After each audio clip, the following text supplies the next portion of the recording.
Namaste and welcome to Sri Giresh Vasudev Kulkarni ji, and he is the founder of Temple Connect, and I think Smart Temples Connect, right?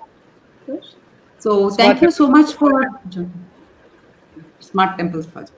I think it's going to be a wonderful conversation on which is a hot topic right now: temple management, government versus private roles in running of temples, the agamas, and the changing nature of Indian society, and how we can adapt to modern sensibilities, and the reconstruction and restoration of temples with keeping in mind how they were in the past and not modernize them too much with tiles and ugly paints. So, in this changing scenario, could you tell us how did you get into this space, and was it your upbringing, and what actually made you come? Thank you for having me here. It's a pleasure to be here on your podcast and this platform. Born to a middle class Brahmin family and a government officer's family, I was born in Pune, brought up in Mumbai. My father retired as a joint director, Industries, Government of Maharashtra, and there was no background of any business or specialization of any business in at least 10-15 generations before me. My grandfather, who was in the railway police, he had established a Hanumanji temple long back at Dadar. But I lost my grandfather much before my father was even born. He was even in his 11th or 12th standard. So that was a way back. That is the only dharmic connect or the devotional connect I was having in this scenario. I was I come with a background of media communication, brand strategy, events, and go-to-market strategy. I've been fortunate to have worked around the globe. And when I was interfaced with the Siddhivinayak temple in the year 2002 2003, I was given an opportunity to closely work with the temple to manage the events and the activations, PR, and doing the communication from various aspects. And there is where that was the time when the .com era was coming in place. So everyone chose their preferences. Someone picked up Bollywood, someone picked up things related to literature, art, drama. I thought temples is something which is very close to my heart, I've been visiting a lot of them since childhood. So created this initiative called as Temple Connect to document, digitize, and to distribute content around the temple ecosystem and to strengthen this ecosystem from within. So there is where I come with that background, and someone with a motive that how our deep roots, heritage, culture, rituals, and faith can be documented well and remains even after we are gone.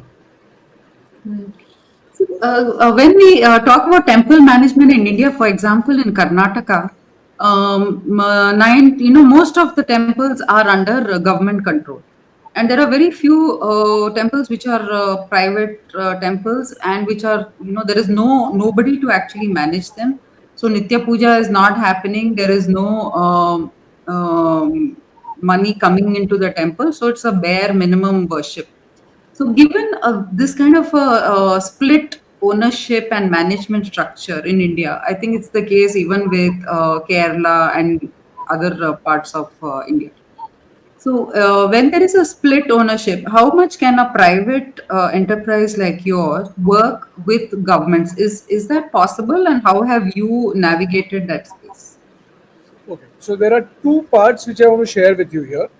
One is five states in India: Andhra Pradesh, Telangana, Kerala, Karnataka, and Tamil Nadu are controlled by the endowment boards or the endowment ministries, which control all the temples or majority of the temples in these states. The remaining part of the country has got either temples under Mumbai Trust Act or other trust acts in respective states. They are family run also, they are privately owned also, they are privately run also, and they are driven through various charitable initiatives also. When we talk of Bharat, primarily there are 32 lakh odd number of temples which are existing. Today, there of these 32 lakh temples, about 7.5 to 8 lakh temples are in these five endowment controlled states, where the entire donation, when you go to the temple and you donate in the hundi, or the box of donation there is further controlled by the endowment board, and the endowment board does the job of distribution of the costs, the salaries, the needed infrastructural expenses, and it's been controlled like that. Temple Connect largely works in the aspect of empowering temple managers, creating temple managers, and telling temple institutions that how new age technologies or information can be embedded in their system to, to improve the working there. Temple Connect has initiated certain courses with Mumbai University, Pune University, and Wellinkar Institute, where courses around temple management, diploma courses, and as well as MBA in temple management has been launched in these places. When we talk about Karnataka, as you referred to some time back, largely speaking, we closely work with the government as capacity building is the key. Today, there are so many people who are naturally in the favor to free the temples, and there are so many people who have the bandwidth and the capacity to work closely with these temples and manage it better. But some kind of systems, some kind of training, some kind of literacy in this space needs to be created, which we've been trying to do for a period of time. We, through the International Temples Convention and Expo, also organize event once in 2 years where temple managers meet, trustees meet, heads of temples meet, even the Pithadish or the Dharmik Sampradaya meets. We learn from each other. We interface through the knowledge, through these gurus as well as the scholars who've been managing temples. And the smaller temples, in comparison of footfalls and revenue, learn from them, go back and incorporate these things.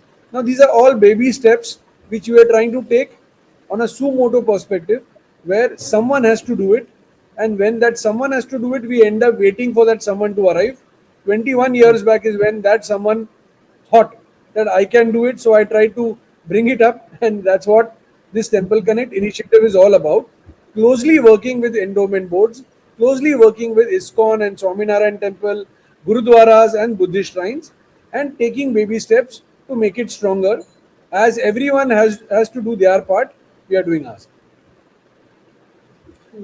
So, could you give us some anecdotes, like which do you consider as your dream project, which has actually could be seen as a prototype for other temples to emulate, if possible, from Goa, where shrines are few and far because of the historical baggage that we have inherited. So there are two things I would want to share to your viewers through this platform. I was extremely fortunate because I come from the eventing background as well as the management background of events and decor and communication. I was fortunate to be a part of the leadership team on the 22nd of January 2024 on the Ayodhya Ram Mandir launch at the Prana Pratisthapana. I was fortunate to be a part of the main organizing interface to make that in this lifetime, and a common man from Maharashtra now staying in Goa gets an opportunity to work for 57 days at the Ayodhya Ram Mandir launch is definitely one of the largest that anyone can dream of. Having said that, Goa government through Goa government, we have initiated a spiritual Goa initiative.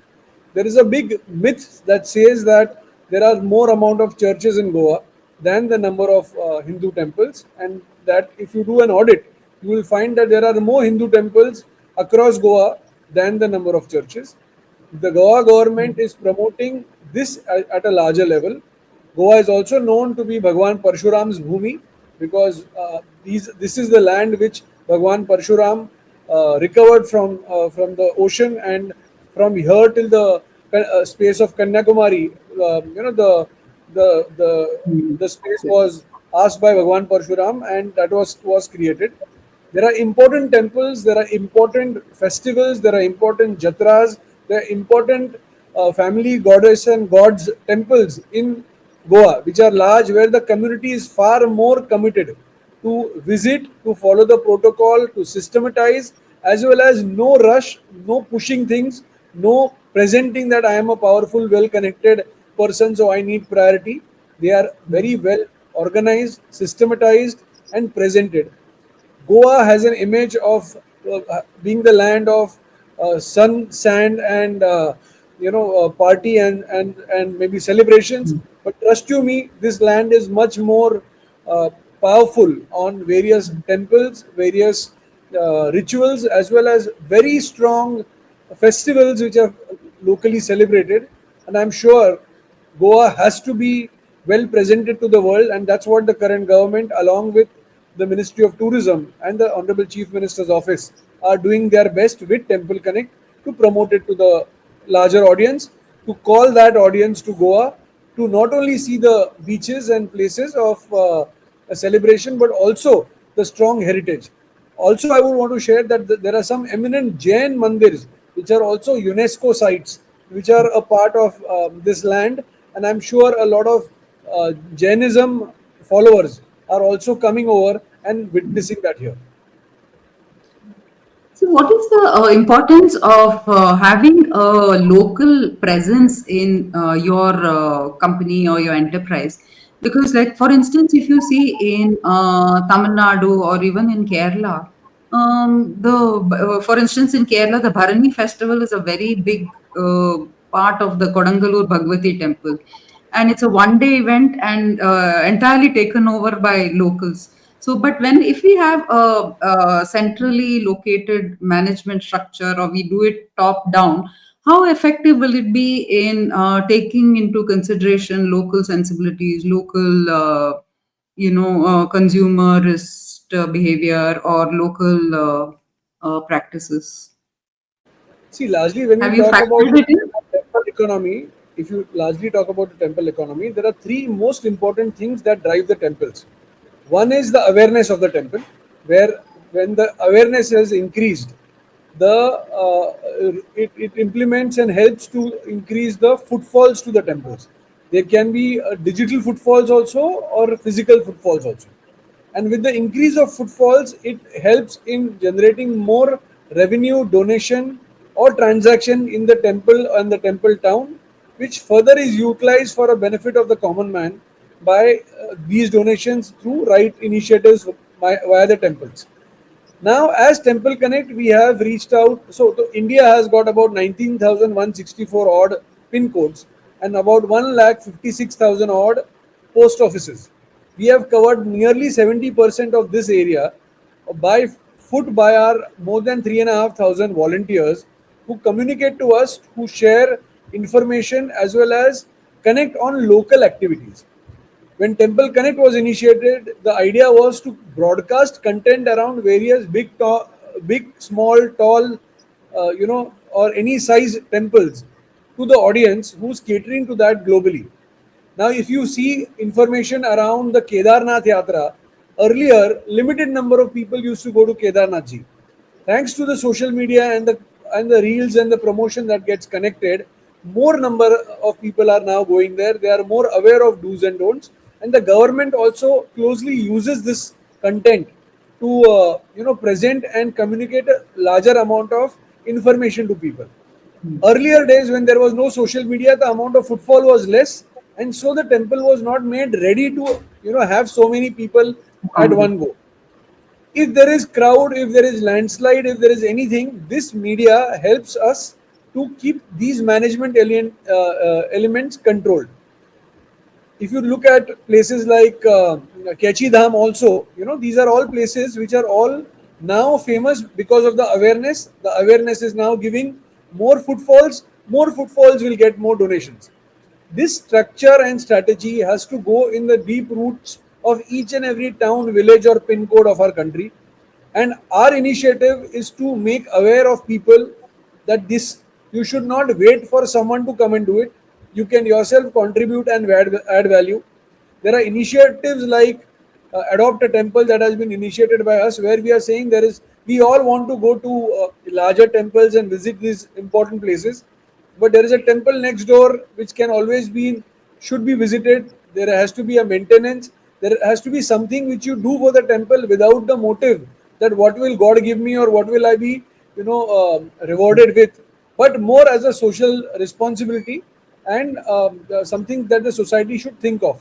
Temple Connect and my initiative has been towards bringing these thoughts together and putting to people through initiatives like yourself and leaders like yourself in the industry who can take this idea to a larger level. So how is it administered? Is it through an app or is it through the website?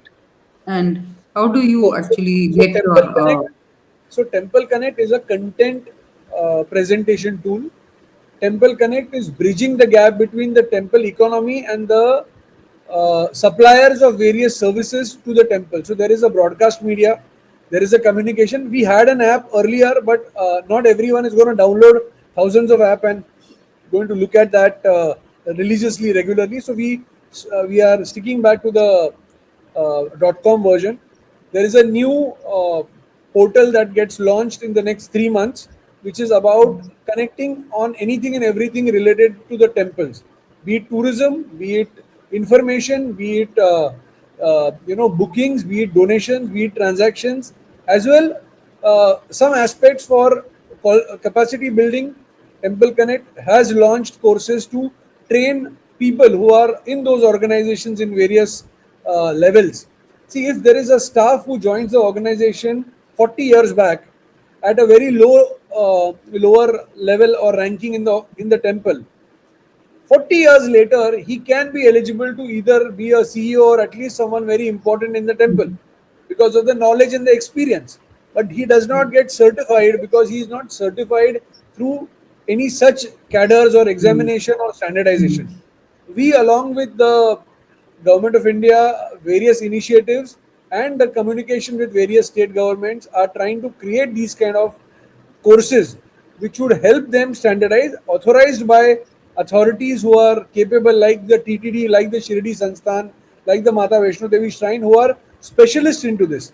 I am not a specialist into creating the content as they are, but I am someone who's doing the job of bridging the gap between the supplier and the beneficiary and then taking it further. So we are not commercializing this from a point of we are selling our service of we will manage your temple or something like that. We are like your any newspaper of awareness. We are publicizing and communicating all these aspects to people. Eventually, it's people and the existing locals at the temple towns who are supposed to do the best. So what has been your impact? Do we have any analytics? I mean, how do you assess impact, Girish? So ideally speaking, when we started doing this, awareness level was less. Everyone first. So 21 years is a long time. We tried to gather content, create content, publish content, take it to people. A lot of people came and asked me, "Why are you doing this? You are not government. You are not a temple. You are not a specialist in this also. So what is your purpose in doing it?" So idea was to do a there is a thing called as there is a sangam of thoughts and manthan of thoughts also, and when all of that there is different through the manthan, there are different things which come out of it: positive, negative, right, wrong, everything. I took the job of doing what exactly happened in Samudra Manthan once. We had to put in an effort of the right and the wrongs together to make the best come out of it. Taking that further, there is PhD Chamber of Commerce, which is based out of Delhi. They initiated a brilliant initiative in the spiritual tourism segment. KPMG closely works with us now, and we are publishing a report on various temple tourism initiatives, the economy. We are also doing a detailed report on the Kumbh Mela along with various government officials and so on, making it available for people to refer to. There are a lot of organizations who are doing a lot of startups and initiatives where their motive is to earn money out of their startup initiatives. Our motive is to empower the common man, the devotee who goes there, the senior citizen access to expecting mother to water in the queue to multiple aspects. Awareness is the key, intent is the missing element, and putting all these things together has been helpful. We do have to go a long way because at the end of the day, this is not a funded initiative, or the government or the other organizations are far more capable in driving these things. But bringing it to notice that we are doing something, when Prabhu Sri Ram was wanting to go from uh, our land to Lanka that time, and there was a squirrel which came and tried to add its bit. I consider myself and my team as that squirrel's role who's trying to add the value. Oh, lovely. I think because devotion to some extent will take us till the temple, but to go repeatedly, it takes, the experience has to be of a, comfortable. It has to be, access has to be good for us to go again and again to the shrine. So this is usually an issue with many temples in terms of the, either they're very crowded, so getting to be on important festival days, how do you manage the temple? So either it's, influence, or you just, as a devotee, you just stand in the queue for several hours and say, this has to be done anyway. So how do we, how was it in the past? I mean, has the number of people, has, in terms of evaluating the spiritual IQ of the average Indian, has this transactional relationship with their, devas and devatas increased? Because, with social media, you also have this quid pro quo. I will do this puja. I will, you give me this mantra will give you that. So, do you think this is a transactional change, in the relationship with the divine? And, how has the nature of spirituality, in your observation, has it changed? So there are three most important things that I have observed over a period of time. Earlier, devotional places or places of faith or religious sentiment were visited by people after they retire or when they are Mm, close to the age of retirement. Right? mm, Char Dham was done usually after they have earned the money and now they can do that and then go the moksha way. Is the way they used to, my mm, grandparents or someone at that generation mm, used to talk about. mm, You would be surprised today at Temple Connect, the average age of a devotee who visits the website or looks for our social media post is between 18 to 27. The mm, highest amount of search inquisitivity is in that age. When we talk about people wanting to look at it seriously, there is a great amount of maturity which has come up in all the possible people. When you talk about green temple ecosystem, when you talk about plastic free temples, when you talk about not to litter around the temple towns when you go to various places for pujans. See, ideally, I always believe that your relation with your god or goddess or the guru that you are following is primarily between you and the god. So when you go to a TTD Tirupati, primarily you have committed this to your God that if so and so happens, I will donate so and so. Now, the temple is just the instrument of transaction where this gets deposited. And that instrument uses this in the benefit of the common man on various sevas, medical, education, Annadaan, and so on and so forth. People are very transactional at times. There are temples which are very transactionally connected, like your TTD, where we are trying to solve the debt of Bhagwan Balaji by giving this money, is what the belief is. There is a temple called as Savariya Seth temple in Rajasthan, where they say that he is made the partner in their business. And I have gone and mm. seen it that there are MOUs and documents and agreements are being submitted which Mm. say that Savariya Seth is now my 5%, 10%, 50% partner, and whatever they are earning, they are donating there, and they are very systematic in that approach. And there's a huge collection, and the temple is further doing their best to do so on. So, idea is primarily it is your conscience and your commitment to your god or goddess. When you go there first time or the n number of time, you expect an experience. That experience is something that needs to be upgraded. We usually go to the US and the UK and the Singapore and try and look at the better and come back. After we come back, why don't we incorporate the best that we've learned there? I'm sure government is doing its best. I'm sure the temple trusts are doing its best. People like us are adding that value. But the common man who goes there, he has to understand one thing. There are three things the common man always remembers. One, is the god goddess that he is going to visit at that temple. Second, the pujari who is going to give him ashirwad and the prasad. And third is the word called as jugad in Hindi of quickly going to the temple and quickly coming out of the temple. He remembers only these three things. But there are so many other things which are existing in the temple where we talk about safety, security, surveillance, disaster planning management, funds management, queue management, water, sanitization, cleanliness, hygiene, and so on. everyone needs to think that this place, this god, goddess, who is adding greater luck to their life, it's their responsibility to keep that place sanitized and healthy so that more will come to them. The person has to be educated, the individual needs to be disciplined. A lot of people are already there. When we see that, there is a lot of motivation. But I'm sure through this podcast, through this interview, and more like these through other platforms, and leaders like you can put it across to people that it's not only about going to the temple, but it's also about disciplining oneself. The mantra is not only about the nam jap that you do, but it's also the good that you do during this process. Mm. See, in South India and maybe a lot of places in North India, temples were the spaces for art and culture. And that was, was seen as a kainkariam where you offer it as an, it was an offering to the deity. Like in Chidambaram, we have the festival, and almost all shrines had music and dance as part of their festivities.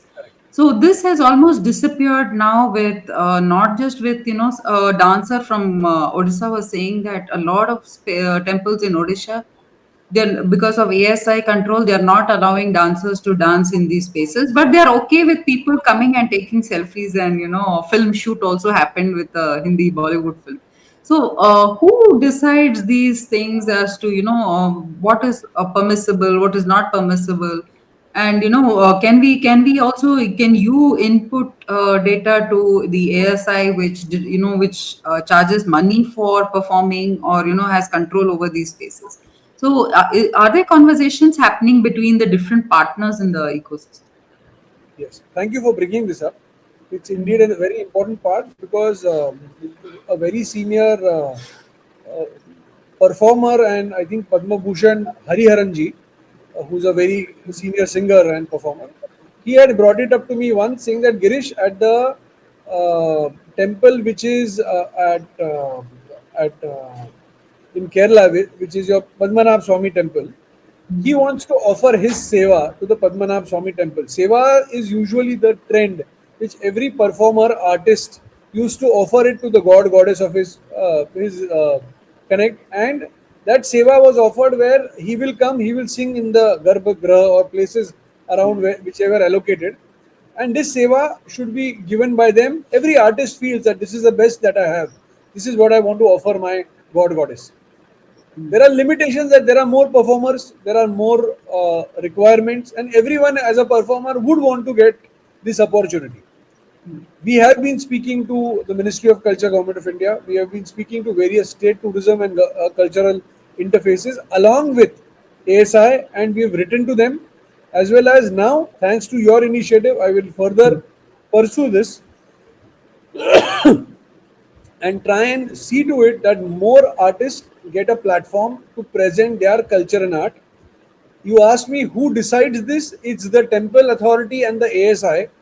See, there is a limitation why an ASI is not letting you perform inside. It has nothing to do with not letting the person perform. It has to do with the electrical fitting, the light, the sound, See. and the equipments which cannot be taken inside for the sanctity of the monument and the place that it is. Having said that, there can be a non-electronic equipment that can be carried along. There can be a live performance of a mridangam to various instruments, but the enhancement of that volume around that area, the decibel level must be controlled, and there are some systems what ASI understands better. We end up taking them wrong because maybe we don't have the right communication or draft towards us to make us aware that what are the do's and don'ts and how one should engage. There is an organization called as ICCR which works very closely in the cultural space in India for international promotion of India to the international space. I think someone like them and of course Temple Connect Beyond should reach and connect with various authorities and try and bridge this. This is a very important input by you, and we'll pick it up more aggressively in due course of time. Thank you. So another thing is, with if you have time, I'll Yeah, ask I one have all the last time for you. question. I have all the time. Yeah. Yeah, the information that we have about temples is usually not either not authentic, not accurate, not verifiable. Most of it are Puranic stories.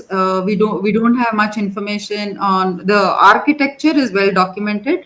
But like for instance, there was a scholar from a university in the US. She came and she was studying food culture of Tamil Nadu, and she saw some Tamil scripts in the temples here, and she found recipes and how the food and preparation and what was the produce grown around the temple and all. How can an organization like yours create a database, like have a interface out just outside temple? Because most of the people who tell us about the temple are quacks, and they're telling us all wrong information actually. So how can we get the government involved in having a database of accurate information about the shrine, which can be accessed by visitors digitally? Uh, So primarily Temple Connect is doing the job of gathering this data at various levels. There is a huge amount of repository that is getting created. There is a lot of work that is happening with various universities as well as research scholars and eminent personalities to document this well. Now, having said that, it takes a lot of time, money, effort, as well as authorization, because there is someone who needs to standardize it, and after standardizing, has to authorize that this content is right, because it cannot get into the books until and unless we have validated this. Now, what you call as Puranic kathas or references, mythology at times, which I personally call history, at the same time, when we talk about information from temple towns, there are seniors from those towns who are there with these stories, but the stories have come to them from their forefathers. Yeah. So there is no written book or communication. So there are some references which needs to be filtered along with that. We are doing great work and research in the segment through various temple scholars as well as people who have the intent. We have a target of till the year 2030 we would be looking at least 60% of this content would be made available in the form of not only documents, but now is the time of audiovisual AI and content. We are creating enough data around it so that it becomes a repository and a ready reckoner for anyone to refer from, and we need to position it well so that the world and the students of the international fraternity, being an Indian or anyone else in the world, they get the right information, and creating that is a large effort. uh, we are taking our steps towards that, but there are more people also who are doing a lot of work, like yourself and others, coming together through ITCX and kind of events, are engaging more discussions and then making us take steps towards that activity.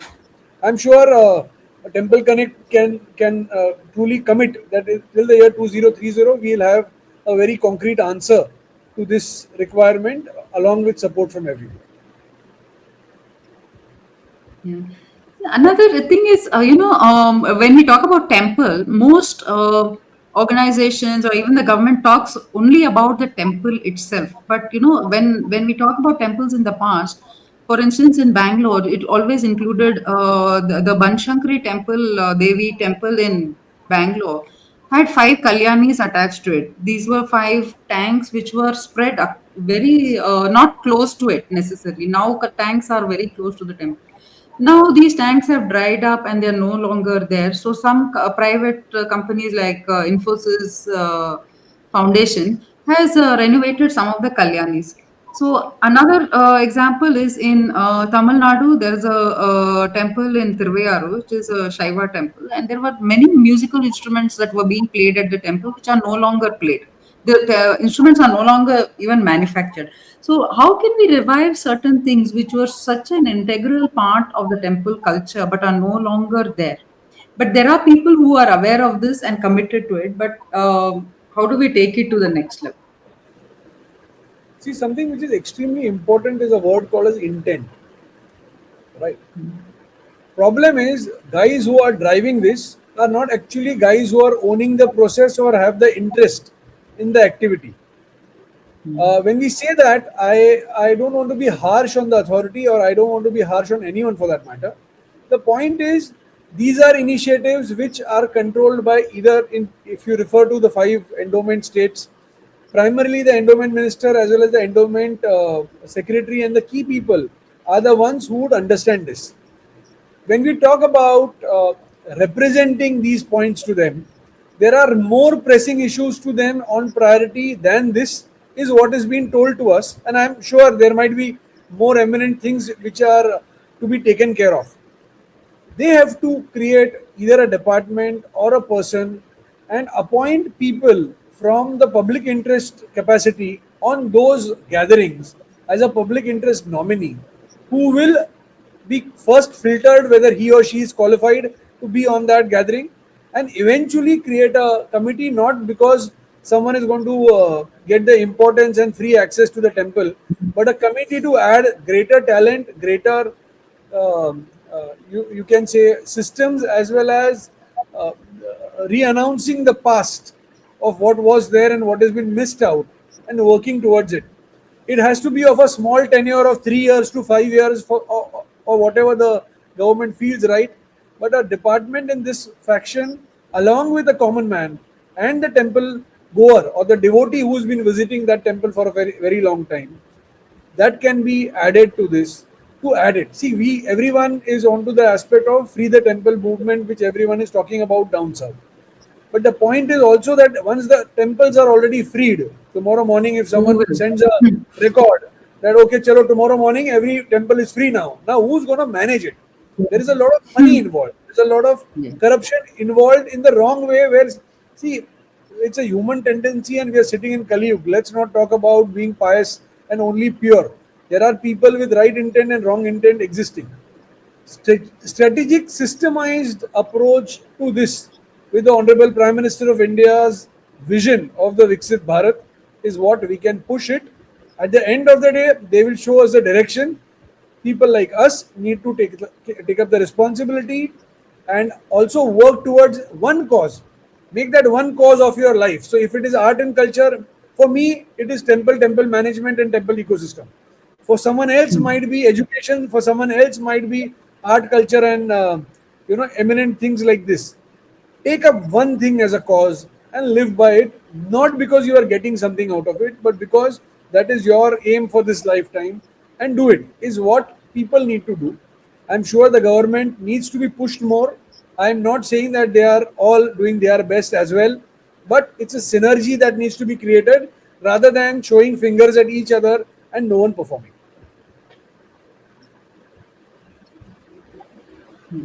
Yeah, since you brought out the elephant in the room, there is a lot of corruption, especially with when we meet the Mujrai and we meet the ministers. There was a person who was appointed, and she's an architect and a cultural restoration expert.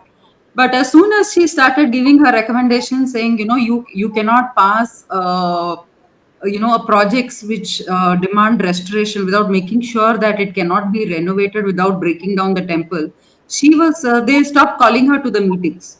Although she's an appointee with a tenure, she was never informed about the meeting. Slowly she was eased out or not called. So I mean, how it's very difficult, when it's a civil servant who is in commissioner.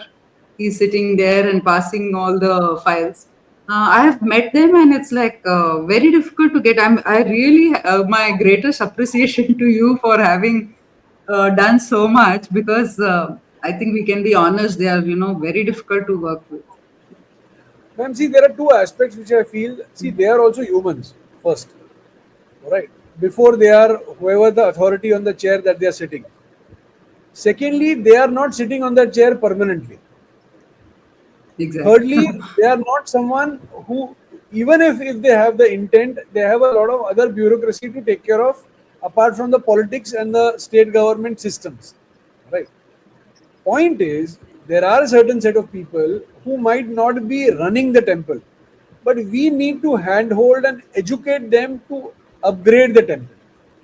Why the departments or the key people and authorities, see, it's very simple, no, it's very important or very easy to negate a point or say someone is corrupt or non-corrupt, good or bad.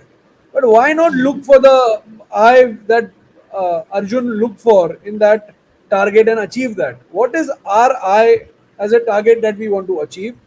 Instead of bad mouthing anyone or instead of negating anyone, focus on that eye, work towards it as a team, be consistent. And see, I come from a background which is of scratch. No one in my family earlier was been in any businesses. We also now are doing our own initiatives. We are not a funded initiative. Intent is in place. We have done stuff with risking financial capabilities also. I'm not trying to say something great about what we are doing. I'm just saying that if I can take it up as a common man, someone else can take up something else. Idea is, if there is a need, and then what happens, they stopped calling that lady and the lady stopped going, and then the case study comes to an end. Why do we stop? Why do we not be shameless and tell them, why are you stopping us? It's not about revolt, but it's about communication. Mahatma Gandhi freed us from the Britishers not by, revolting in the wrong format. I'm not comparing, those times are different, today's times are different. But there are medias, there are social medias, there are thinkers, there are initiatives. And I'm saying I believe in this quote very strongly, ma'am. It's called, an idea in action is always better than an idea, just as an idea. This quote is by Bhagwan Gautam Buddha. And the idea in action is needed. We all are great thinkers, but how many of us are actually doers and achievers? So I think, see, it's a big thing. I'm just a tiny, person in this system, but my intent and my thought is clear. You will see in coming times that whatever we have spoken, this goes on record, and in 2030, God willing, or much before that, I will be in a better position to answer you with a lot of good data. And wherever I am falling short, through your medium, I request your followers and listeners to this podcast and interview that guide us, tell us, join us, help us, and let's do it in this lifetime before we are gone. Yes. So I mentioned to you that we are launching the Bharatiya Mahasant Parishad in Bangalore on June 16th. And one of the main ideas behind this is to unite all Sanatanis in Bharatiya Samskriti.